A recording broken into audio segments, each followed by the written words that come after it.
So, yet we have another dust ball. We have a Tyrone here who said he works at this job. They don't pay him enough.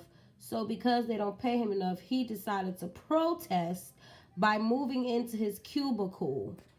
And his dusty ass got fired. Let's watch some of the clip. I'm not going to play the whole thing, but let's. Taking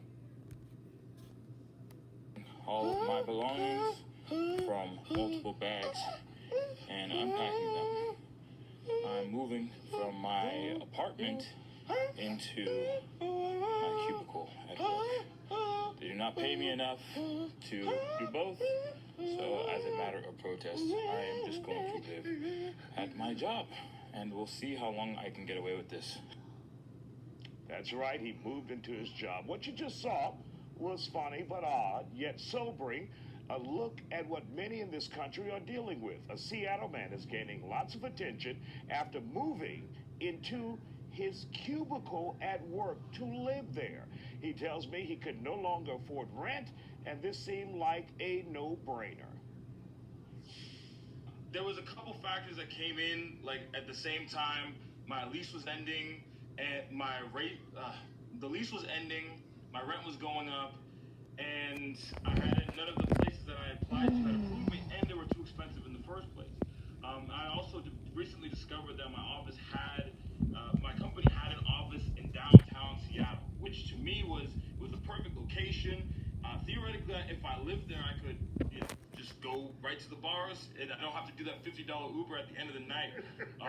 And then when I did have a conversation with my management about doing a performance review, doing a raise at the beginning of last week when all this stuff happened. And they weren't, they kind of brushed it off. And at that point, I was like, well, I don't have any other options, because it was like Monday, something had to happen, and Tuesday my lease was ending. So I'm not gonna watch the whole clip because it's 6 minutes, but there you have this dusty ass Tyrone who scouted a location that his company owned, decided to move into the cubicle. He said it would be easier because he wouldn't have to take a $50 Uber at the end of the night from the freaking bar. Are you kidding me?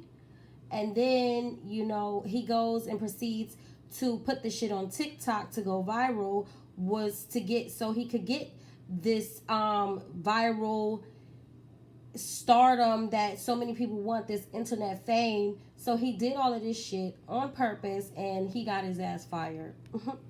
There you have it.